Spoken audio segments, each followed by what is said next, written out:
ओम शांति। आज है 15 जून 2026। आज के बाबा के महावाक्य हैं, मीठे बच्चे, अमर बाबा आया है तुम्हें ज्ञान का तीसरा नेत्र देने। अभी तुम तीनों कालों और तीनों लोकों को जानते हो। मतलब क्या है, इस वक्त संगम युग चल रहा है ना, जो हम बच्चों को पता है बाबा के कि ये जो है संगम युग चल रहा है और हमारे शिव बाबा आए हुए हैं और शिव बाबा ने हमें ज्ञान का तीसरा नेत्र दिया है।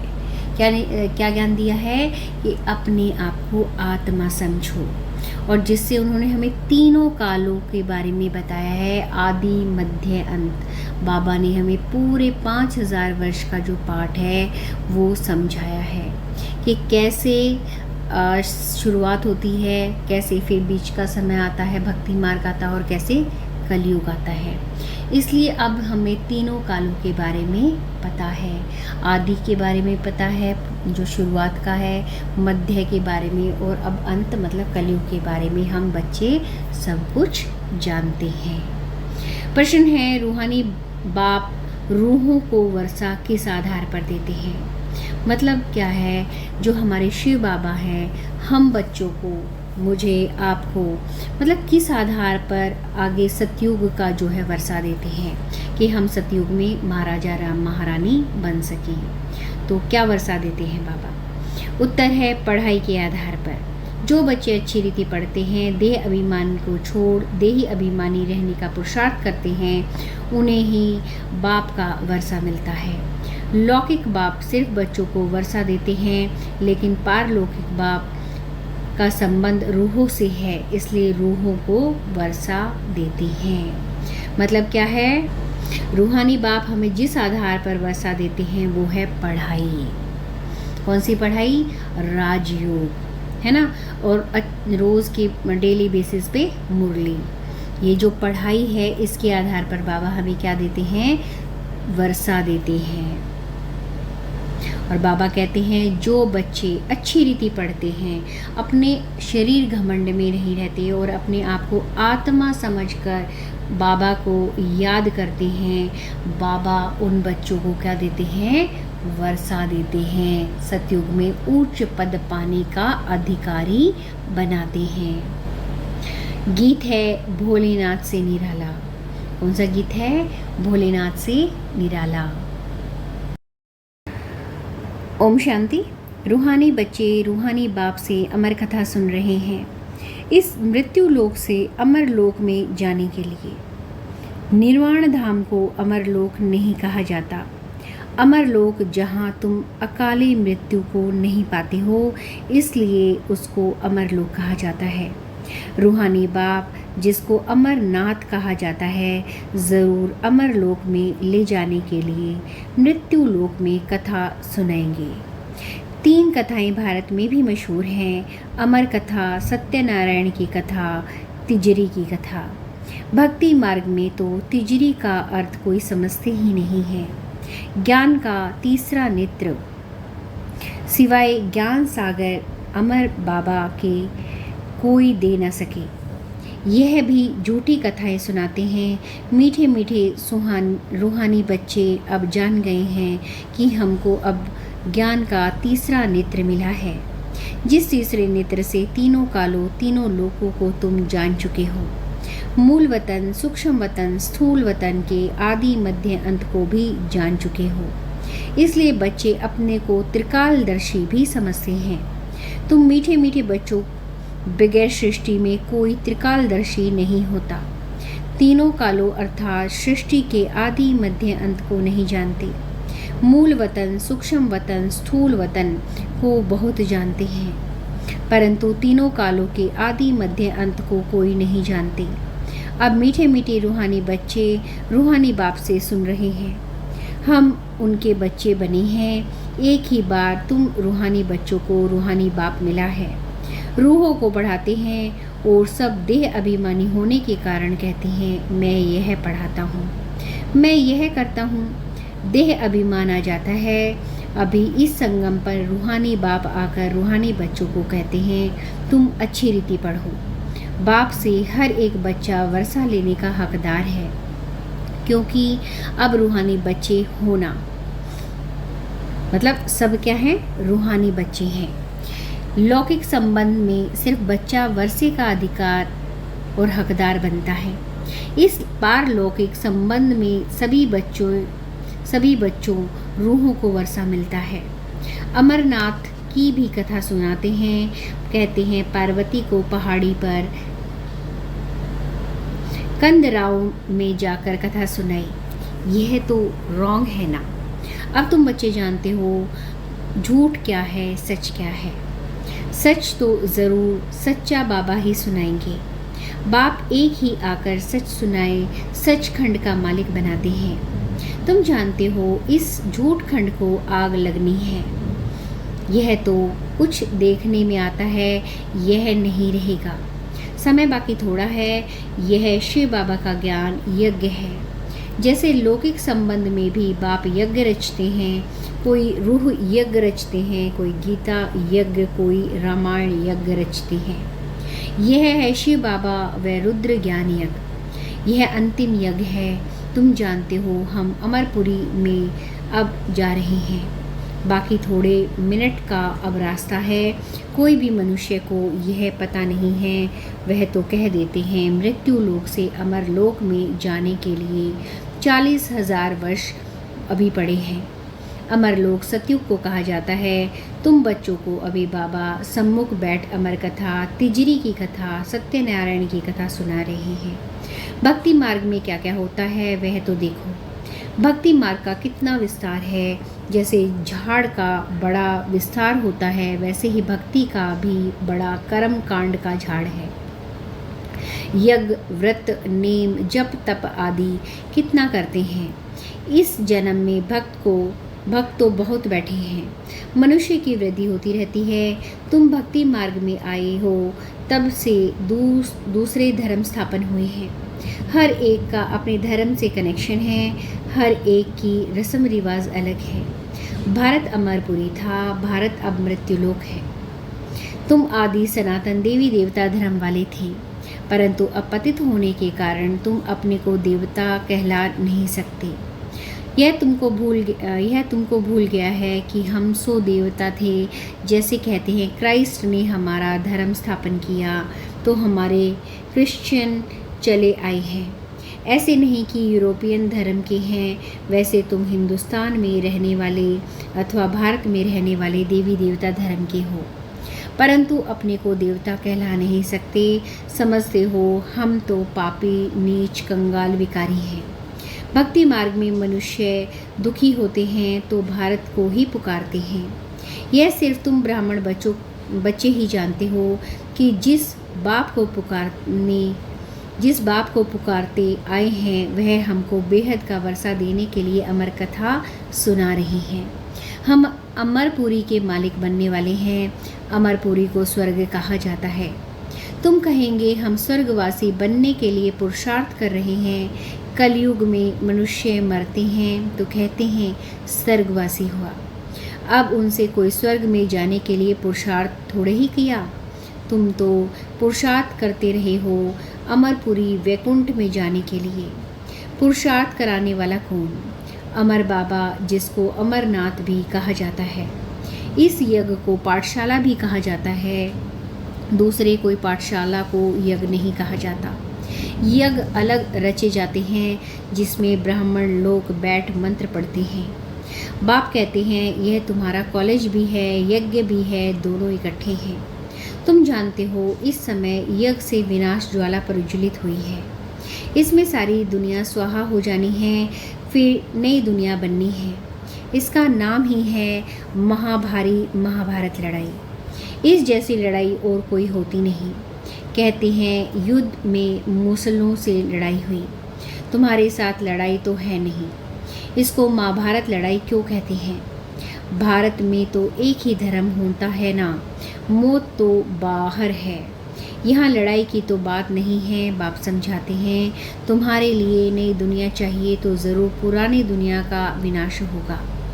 तुम बच्चों की बुद्धि में विराट रूप का भी सारा ज्ञान है। यह भी समझते हो तो कल्प पहले आए थे, अभी आएंगे देवता बनने के लिए। बुद्धि का काम है। हम जितने ब्राह्मण बने हैं अब फिर देवता बनेंगे। प्रजापिता ब्रह्मा भी गाया हुआ है।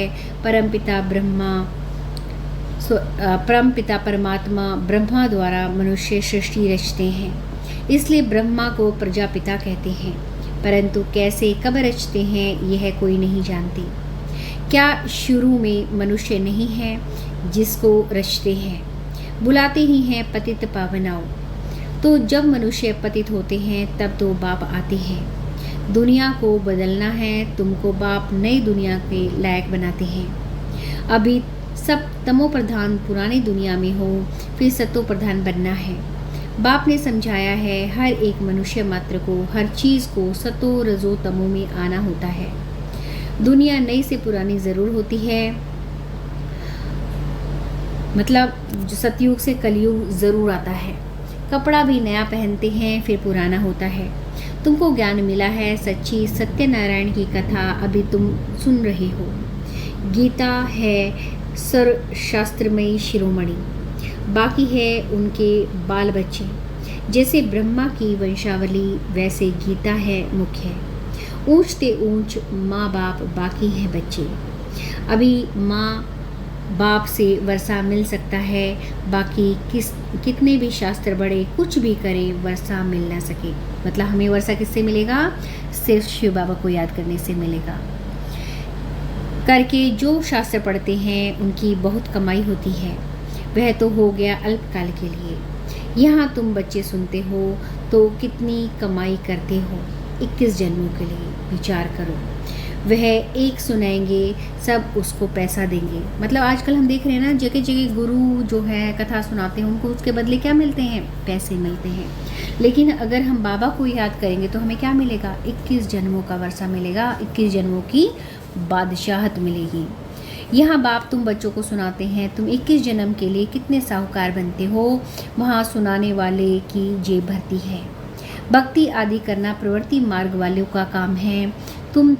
तुम हो प्रवृत्ति मार्ग वाले। तुम जानते हो स्वर्गलोक में हम पूज्य थे, नहीं तो 84 जन्मों का हिसाब किताब कहाँ से आए? यह है रूहानी ज्ञान, तो सुप्रीम रूह ज्ञान सागर से मिलता है। पतित पावन बाप ही सबके सद्गति दाता है। हम बच्चों को अमर कथा सुना रहे हैं, जन्म जन्मांतर झूठी कथा सुनाते आए हो। अब सच्ची कथा सुनाकर तुम 16 कला संपूर्ण बनते हो। चंद्रमा को 16 कला संपूर्ण कहा जाता है, सूर्य के लिए नहीं कहते हैं। तुम जानते हो हम आत्माएं भविष्य में स्वरगुण संपन्न 16 कला संपूर्ण बनेंगे। फिर आधा कल्प के बाद उनमें खाद पड़ जाती है। अभी तुम समझते हो हम फिर से सर्वगुण संपन्न 16 कला संपूर्ण 100 देवता फिर से बन रहे हैं। हम आत्माएं पहले अपने घर जाएंगे, फिर हम शरीर धारण कर 100 देवता बनेंगे, फिर चंद्रवर्षी घराने में आएंगे। 84 जन्मों का हिसाब किताब चाहिए। किस युग में, किस वर्ष में कितने जन्म हुए? बाप ने 84 जन्मों की सच्ची सच्ची कथा अब सुनाई है। तुम बच्चों को कहेंगे तुम भारतवासी 84 जन्म लेते हो। अपने को एक तो ब्राह्मण समझना पड़े, मम्मा बाबा कहते हो ना। वर्षा शिव बाबा से लेते हो, ब्रह्मा बाबा द्वारा। ब्रह्मा भी उनका हो गया, ब्रह्मा से वर्षा मिल ना सके। यह भी भाई हो गया, यह शरीरधारी है ना। तुम सब बच्चे वर्षा उनसे लेते हो, इन ब्राह्मण से नहीं। जिससे वर्षा नहीं पाना है उसको याद नहीं करना है। एक शिव बाबा को याद करना है, उनको ही कहते हैं तुम माता पिता हम बालक तेरे। तुम इनके पास आते हो तो बुद्धि में रहता है। हम शिव बाबा के पास जाते हैं, याद शिव बाबा को ही करना है। आत्मा बिंदी है, इसमें 84 जन्मों का पाठ नुदा हुआ है। आत्मा भ्रुकुटी के बीच में रहती है, उड़ती भी सेकंड में है। मैं आत्मा एक शरीर छोड़ दूसरा लेता हूँ, भ्रुकुटी के बीच आए विराजमान होता हूँ। बुद्धि में समझ है, हमारी आत्मा ऐसी है। सतयुग में तो कोई ऐसी चीज़ देखने की आशा नहीं रहती। आत्मा को देख सकते हैं दिव्य दृष्टि से, कोई इन आँखों से देखने की बात नहीं है। भक्ति मार्ग में भी साक्षात्कार करते हैं। जैसे रामकृष्ण का शिष्य विवेकानंद था, उसने बताया है, मैं सामने बैठा था तो उनकी आत्मा निकल मेरे में प्रवेश हो गई। ऐसा कोई होता नहीं है। आत्मा कैसे एक शरीर छोड़ दूसरे में प्रवेश करती है। यह सब बातें तुम बच्चों को समझाई जाती हैं। अभी तुम समझते हो। हम अमर लोक में जाने के लिए पुरुषार्थ कर रहे हैं। अमर लोक में हम जन्म लेंगे, वहाँ हम गर्भ महल में होंगे। यहाँ तो गर्भ जेल में बहुत त्राही त्राही करते हैं। अब आधा कल्प के लिए बाबा तुमको सब दुखों से छुड़ाते हैं, तो कितना प्यार से ऐसे बाप को याद करना चाहिए। अच्छा, मीठी मीठी सी खिले दे बच्चों प्रति माता पिता बाप दादा का याद प्यार और गुड मॉर्निंग। रूहानी बाप की रूहानी बच्चों को नमस्ते, रूहानी बच्चों की रूहानी बाप दादा को नमस्ते। शुक्रिया बाबा, शुक्रिया। धारणा के लिए मुख्य सार है। नंबर 1, स्वयं को रूह समझ रूहानी बाप से पढ़कर पूरा वर्षा लेना है। सचखंड का मालिक बनने के लिए सच्ची कथा सुननी और सुनानी है। नंबर 2, जिस बाप से बेहद का वर्षा मिलता है उसे ही याद करना है, किसी देहधारी को नहीं। इस पुरानी दुनिया को आग लगनी है, इसलिए इसे देखते भी नहीं देखना है। मतलब बाबा क्या समझा रहे हैं, हमें बाबा को हर वक्त याद करना है, किसी शरीर के किसी रिश्ते को याद नहीं करना है, क्योंकि बाबा समझा रहे हैं ये बात कि इस दुनिया को आग लगनी है, मतलब इसका विनाश होना तय है। वरदान है, साइलेंस की शक्ति द्वारा अपने रजिस्टर को साफ करने वाले लोकप्रिय प्रभु प्रिय भव। जैसे साइंस ने ऐसी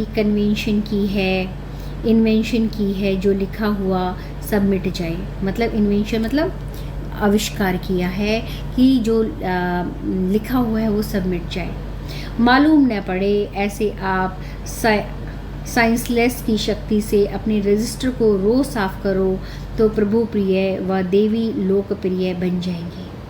सच्चाई सफाई को अब भी सभी पसंद करते हैं, इसलिए एक दिन के लिए हुए व्यर्थ संकल्प या व्यर्थ कर्म की दूसरे दिन लीक भी ना रहे। मतलब हमें पुरानी बातें जो है रिपीट नहीं करनी है बार बार। जो हो गया सो हो गया। बीती कर फुल स्टॉप लगा दो तो रजिस्टर साफ रहेगा और साहेब राजी हो जाएगा। मतलब जो हो चुका है ना उस पर फुल स्टॉप लगा, उसे पलट के नहीं देखना। क्योंकि अक्सर हम देखते हैं ना, जो लोग परेशान हैं वो अपने वर्तमान काल से परेशान नहीं है जो उनके साथ चल रहा है, चाहे तो वो पुरानी बातों को लेके परेशान है ना, पुरानी बातों को भूल नहीं पा रहे हैं, या वो परेशान है भविष्य को लेकर। ज़्यादातर परेशानी का कारण पुरानी बातें ही होती हैं। तो बाबा कहते हैं जो पुरानी बातें हो चुकी हैं वो हो चुकी हैं, उन पे क्या लगा दो, फुल स्टॉप लगा दो। स्लोगन है, व्यर्थ संकल्प करना व दूसरों के व्यर्थ संकल्प चलाने के निमित्त बनना, यह भी अपवित्रता है। मतलब हमें बेकार के संकल्प नहीं चलाने हैं, अननेसेसरी चलते रहते हैं ना बेकार में, हमारे उसने ये कर दिया, उसने ये कर दिया, वहाँ ये क्यों हो गया, तो ऐसे बेकार के संकल्प चलते रहते हैं। हमें वो संकल्प नहीं चलाने हैं, क्योंकि बेकार के संकल्प चलाने से भी हम क्या बनते हैं, अपवित्र बनते हैं। अव्यक्त इशारे, सदा हर्षित रहने के लिए अपनी नेचर को सरल बनाओ, सहनशील बनाओ। मन वाणी कर्म में सरलता और सहनशीलता, यह दोनों आवश्यक हैं। अगर सरलता है सहनशीलता नहीं तो भी श्रेष्ठ नहीं। सरलता के साथ सहनशीलता है तो शक्ति स्वरूप कहा जाता है। शक्तियों के चित्रों में सरलता और सहनशीलता दोनों ही गुण दिखाते हैं। अभी की रिजल्ट में कहाँ सहनशीलता अधिक है, कहाँ सरलता अधिक है, अब इन दोनों को समान बनाओ। ओम शांति।